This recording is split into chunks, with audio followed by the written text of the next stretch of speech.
O Senhor esteja convosco, Ele está no meio de nós. Proclamação do Evangelho de Jesus Cristo, segundo João. Glória a vós, Senhor. Depois que Jesus saciara os 5.000 homens, seus discípulos o viram andando sobre o mar. No dia seguinte, a multidão que tinha ficado do outro lado do mar constatou que havia só uma barca e que Jesus não tinha subido para ela com os discípulos, mas que eles tinham partido sozinhos. Entretanto, tinham chegado outras barcas de Tiberíades, perto do lugar onde tinham comido o pão, depois de o Senhor ter dado graças. Quando a multidão viu que Jesus não estava ali, nem os seus discípulos, subiram às barcas e foram à procura de Jesus em Cafarnaum. Quando o encontraram no outro lado do mar, perguntaram-lhe: Rabi, quando chegastes aqui? Jesus respondeu: em verdade eu vos digo, estás me procurando não porque vistes sinais, mas porque comestes pão e ficastes satisfeitos.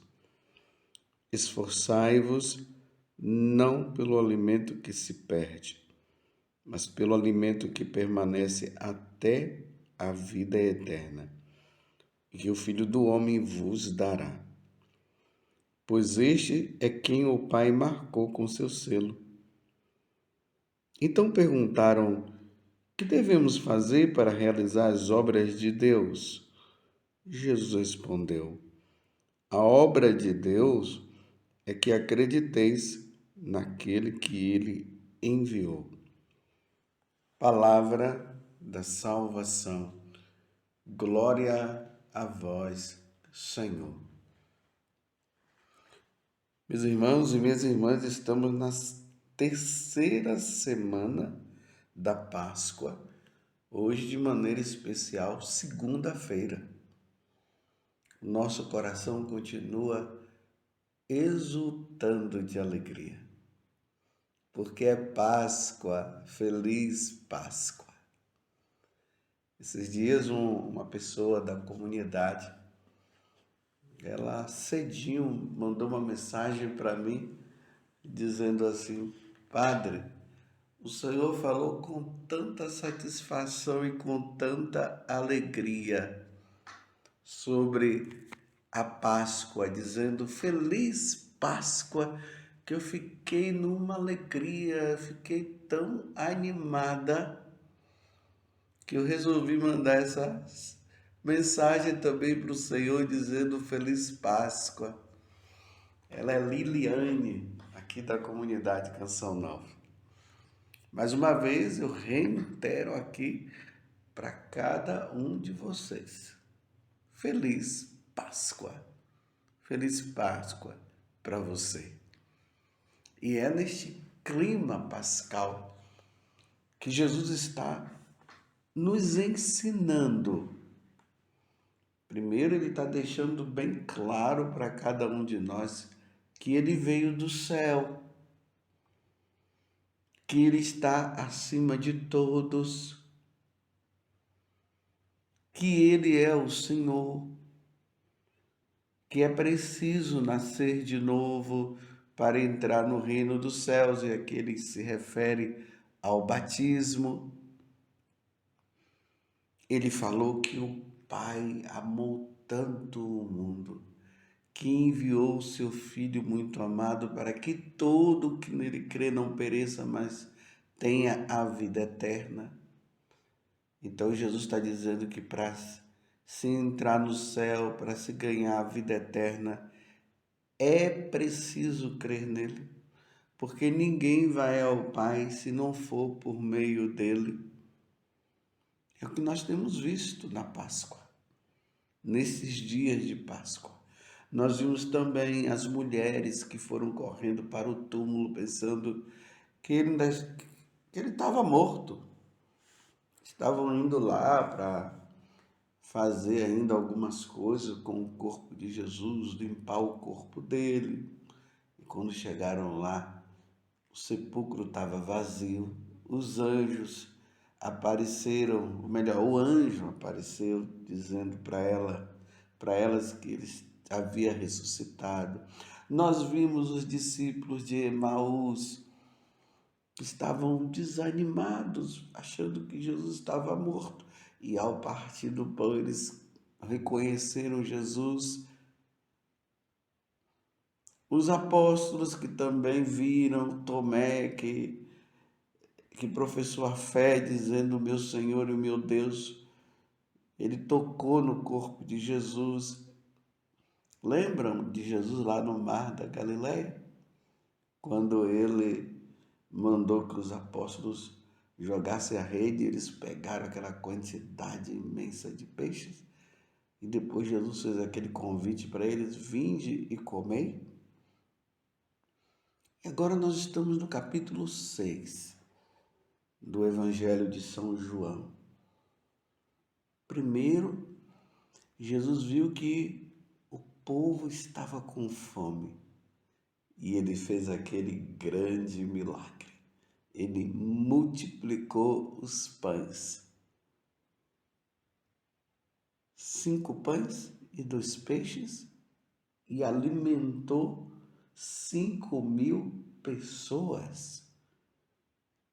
5.000 pessoas alimentadas, e os outros evangelistas vão dizer, sem contar as mulheres e as crianças que estavam lá também, porque eles estavam ouvindo a palavra de Deus, eles estavam ouvindo Jesus falar sobre o céu, sobre a eternidade.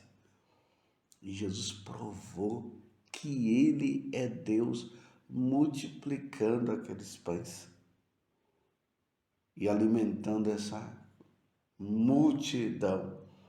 E vocês se lembram que eu frisei que nenhum líder religioso na face da terra conseguiu multiplicar pães desta forma? Vocês se lembram, né? E eu disse também que existe um zum por aí dentro da igreja, que ali foi, não é que Jesus fez um milagre assim, dos 5 pães e dos peixes e foi multiplicando. Não, aí começaram a dizer que não, foi assim que aconteceu. O pessoal foi dividindo os pães e deu para todo mundo, e eu disse, não, não foi isso. Jesus realmente fez este milagre, porque ele é Deus, e Deus pode fazer isso. Vocês se lembram também, que depois eu falei, que Jesus, sendo Deus, ele andou sobre as águas, que foi a continuação ali depois da multiplicação dos pães. Tanto que o evangelho de hoje, nós estamos no Evangelho de São João, capítulo 6, hoje do versículo 22 até o 29. João, ele faz um pequeno resumo. Ele diz assim: depois que Jesus saciara os 5.000 homens, seus discípulos o viram andando sobre o mar. Aí multiplicou os pães, milagre, só Deus pode fazer isso. Andou sobre as águas, outro milagre, porque nenhum ser humano anda sobre as águas, só Deus, e Jesus é Deus, e isso precisa ser frisado: Jesus é Deus. Porque há um zum por aí que dizem que Jesus é um ser iluminado, ele é um grande profeta, mas Deus não. Então nós católicos precisamos ficar atentos quando isso for falado, porque é a medida. Quando se diz que Jesus é um grande profeta, E ele é um grande profeta. Mas se exclui a divindade dele, cuidado. Quando diz que Jesus é um grande ser iluminado, ele é um iluminado, cuidado. Ele é iluminado porque ele é Deus, sim.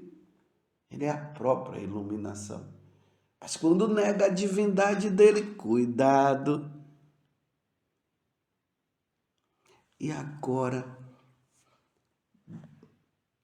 no evangelho de hoje, Jesus começa a revelar uma coisa que é importante para todos os seguidores de nosso Senhor Jesus Cristo.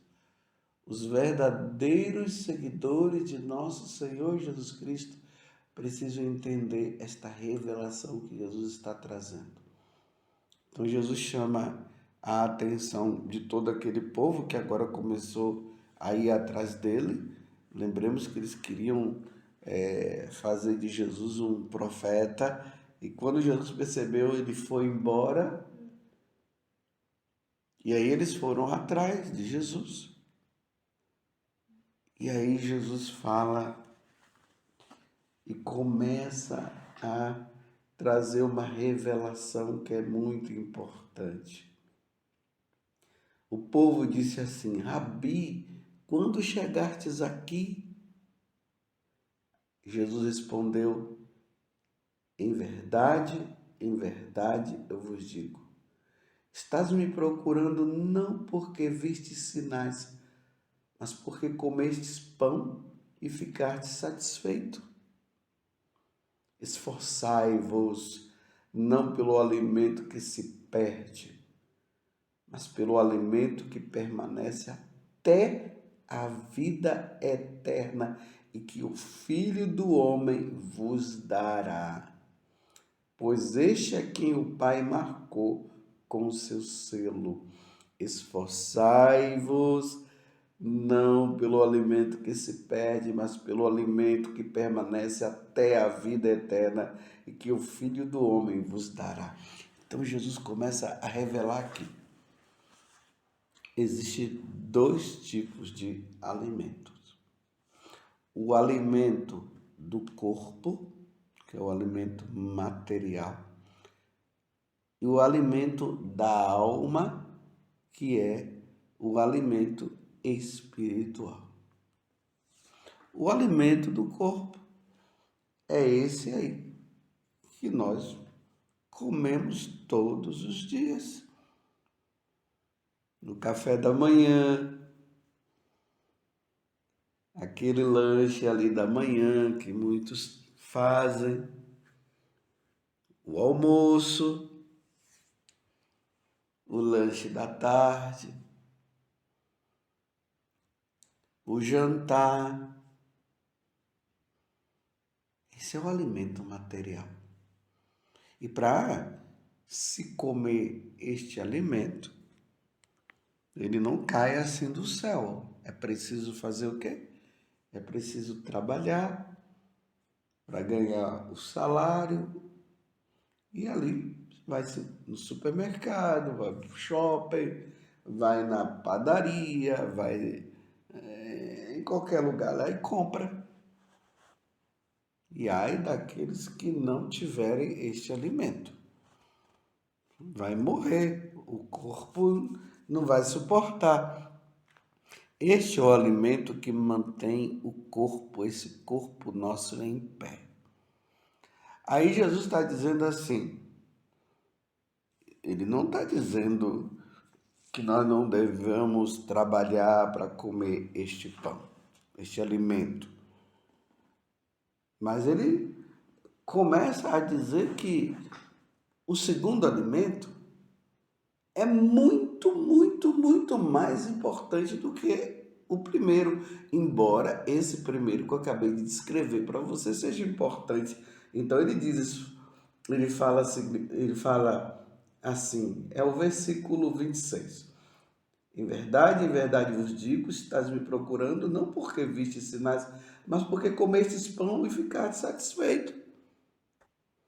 Esforçai-vos não pelo alimento que se perde. Aí Jesus está dizendo, esse alimento se perde. E é isso mesmo. Nós comemos, fica uma parte ali para o corpo, o organismo retém, e outra parte nós jogamos fora, né? Agora, o segundo alimento, ele está dizendo, se esforce pelo segundo alimento que ele não falou, mas que você já sabe, e eu também. A Eucaristia. Se esforce para comer este alimento, que é o alimento da alma. E aqui, vejam o que nosso Senhor está dizendo. Ele diz: esforçai-vos não pelo alimento que se perde, mas pelo alimento que permanece até a vida eterna. Então significa que o outro alimento não permanece para a vida eterna. Este sim, a Eucaristia, que é Ele. E depois nós vamos ver Jesus continuar falando que o pão do céu é Ele mesmo. Este alimento é se esforçar. Nós não podemos ficar sem a Eucaristia, meus irmãos. Eu não sei se você consegue entender a profundidade do que Jesus está falando, mas você precisa se esforçar e pedir a Deus então a graça do entendimento para você entender o quanto que é importante para a tua alma a Eucaristia. Esse alimento primeiro que eu acabei de descrever, ele não alimenta a alma, não. Esse café da manhã que você toma, o lanche, não alimenta a alma. O único alimento que alimenta a alma é a Eucaristia. E Jesus está dizendo, se esforce. Há uma inversão de valores, de ensinamentos. Hoje se fala muito do pobre que precisa comer, que precisa comer. Eu não estou dizendo que o pobre não precisa comer, o rico também precisa comer. E o rico precisa praticar a caridade e dar o alimento para o pobre que precisa comer para manter o corpo em pé. Mas tanto o pobre como o rico precisa da Eucaristia para manter a alma, que é o alimento que Jesus está dizendo que permanece para a vida eterna. É preciso se esforçar. Por exemplo, aqui no estado de São Paulo, mas você pode colocar também na sua cidade. Quantas pessoas que acordam 3 horas da manhã para pegar metrô, para pegar ônibus, para pegar o Uber, táxi, para ir para o emprego, para o trabalho, para ganhar um salário, para poder comprar o alimento de cada dia. É um esforço das pessoas. O homem lá, o lavrador que acorda cedo para ir tirar o leite, trabalhar lá na roça. Tá vendo? Há um esforço. Agora Jesus está dizendo, multiplique o esforço para a Eucaristia, para ir para a Santa Missa, meus irmãos. É lá na missa que nós nos alimentamos. Está meu corpo, está meu sangue. É na missa. Se esforce para ir à missa. Uma pessoa estava me relembrando uma coisa que eu já tinha esquecido. Ela participou da minha ordenação sacerdotal. E ela dizia assim que ela ficou muito tocada quando eu disse assim: rezem por mim para eu não enjoar de celebrar a missa. Porque quem vai dar este alimento é só o sacerdote devidamente ordenado na Igreja Católica, meus irmãos. Nós católicos Só o sacerdote pode dar esse alimento. Me desculpe a comparação. Assim como o padeiro, só ele pode dar o pão para você, só o sacerdote pode dar a Eucaristia. Eu preciso me esforçar para celebrar a missa e você precisa se esforçar para participar da missa, para você se alimentar do pão que não perece e que Jesus quer te dar, porque é o pão da vida eterna. Você tem se esforçado para ir para a missa? Como é que você quer ir para o céu sem ir na missa? Como é que você quer ir para os céus sem se alimentar do pão eucarístico? Ou melhor, sem se alimentar de Deus? Como? Para nós católicos é essencial a participação da Santa Missa para aí nós nos alimentarmos do Senhor. É importantíssimo. Você tem dado o valor? Você tem se esforçado? Louvado seja nosso Senhor Jesus Cristo, para sempre seja louvado, e a sua mãe, Maria Santíssima.